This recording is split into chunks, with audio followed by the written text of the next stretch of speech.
Graph neural networks have shown many potential in different fields, including charged particle tracking. So in this poster, we will try to investigate capability of GNN for large radius tracking. And my name is Chun-Yi Wang, and I'm a master's student of National Tsinghua University.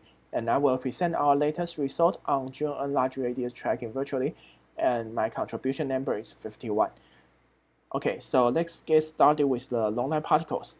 Long-line particles are predicted by many beyond standard model theories, and they have a relatively long lifetime and travel a distance before decaying to other particles. And those decay products will result in large radius tracks. And traditional algorithms encounter some difficulty to find those such type of tracks, and we want to use the GNN to improve it.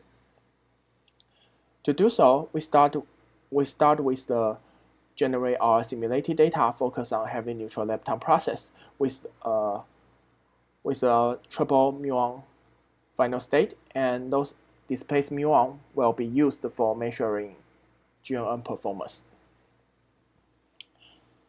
Okay, once we have a simulated event, then we want to construct the graph from those events, and we use the embedding and similarity search to construct our graph.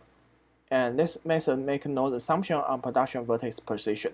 And once we have the graph, we can send it into the graph attention network to score those edges.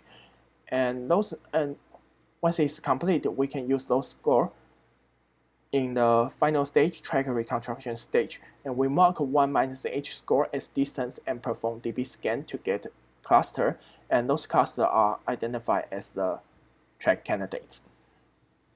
And this is the overview of our algorithm. And next is some result coming from this algorithm. And our pipeline can reconstruct the pump and display tracks simultaneously, and no significant reduce in performance for display tracks is observed. And we also obtain a high tracking efficiency as a function of a D0 and 0, even in large D0 and Z0 regime. And since we don't know actual HNL mass and lifetime, we need to test our trained model on different HNL configuration in order to search HNLs. And no significant difference is observed for different HNL configuration. And we will further improve the pipeline by exploring different GNN architecture and study its robustness with the different physical process in the future. Thank you.